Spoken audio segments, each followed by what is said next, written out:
This is kind of a long one, but I hope you'll bear with me, because I think it's important, and I really want to make this, I really want to get this out there. So, I'm up at Gaylien. This is my first YouTube video, and here are my feelings.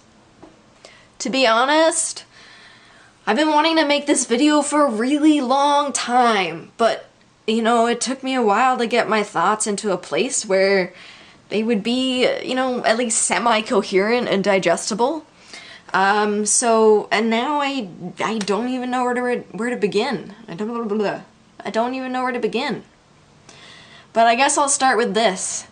My name is Oliver. I'm 24 years old, and I am an agender, gender fluid, non-binary human.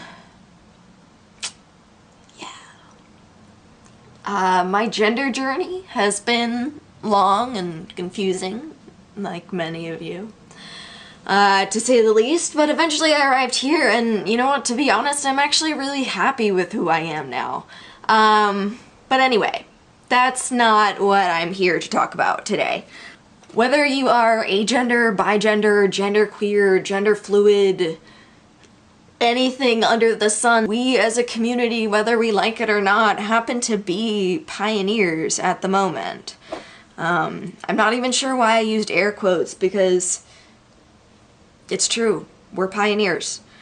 Sure, culturally, gender used to be a lot more fluid, a lot more complex, but with colonialism and the enforcement of the gender binary and a lot of things that I'm not going to get into right now, a lot of that got wiped out and we were left in the dark. But then came the internet. And the internet basically provided this gigantic, collective, amazing place for us to connect with each other. And for, you know, lonely queers like me to go on Tumblr, go on Google, find other people like me and realize that I'm not alone. I'm not broken. And not only that, but there are words and language to define who I am. Like, I can prove it. I can say, this is me. I am, you know, whatever I am, and there are other people like me. The internet gave us a place to find each other, to connect and to create language about these things, so that we can say, look, I'm real, I'm valid, and I have the language to talk about it and to explain it to other people. All of this happened within the last 2 or so decades with the internet and all that jazz, which, you know, painfully slow at times, is nonetheless amazing. I mean, Facebook has like 1 million gender options now, and I went to the clinic yesterday and I got to check off they, them as my pronouns on an intake form. Like, that would have never happened before. And that's because of us, because of the internet, the connections we make, the way that we're telling our stories and our experiences. People are listening to us. People are watching the language that we use, and the way that we talk about ourselves is dictating how the majority understands us, or begins to understand us. And so, because the world is watching our dialogue, and because we're making an impact, I want to open up our dialogue about how we're talking about ourselves. Specifically, these 4 acronyms.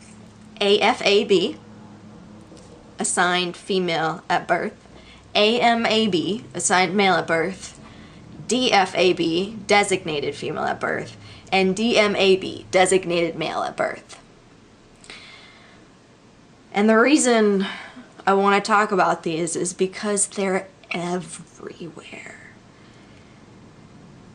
From articles on social justice to Tumblr blogs about Harry Potter, Hogwarts, queer headcanons. Like, come on. I am all about the queer headcanons. I am all about the Hogwarts headcanons, the queer Hogwarts headcanons, don't get me wrong. But what I want to know is, while I'm scrolling through and reading about Luna Lovegoods, you know, polyamorous ace arrow relationship with the genderqueer Neville Longbottom, I want to know why it's specified that not only is Luna Lovegood agender, but they were designated male at birth, or designated female at birth. Why does that matter? Our birth designation is a clear and constant reminder of the box that we've been put into since birth that, you know, happened to not fit us, and that I've been trying to get away with since then. I mean, you guys know how it is.